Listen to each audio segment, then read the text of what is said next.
düşmana ve benzeri isimler altında.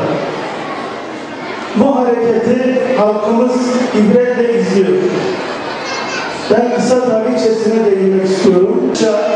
Onların İbrahim Yahudidir, Hristiyandır ifadelerini nabz ediyor.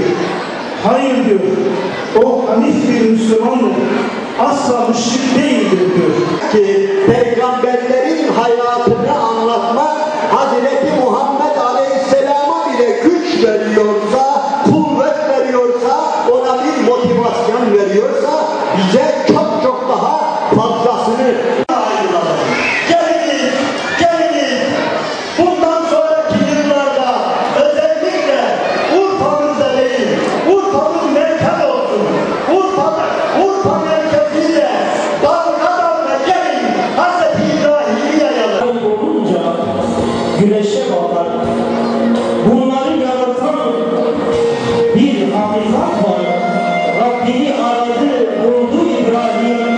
Tek başına bir ümmettir İbrahim.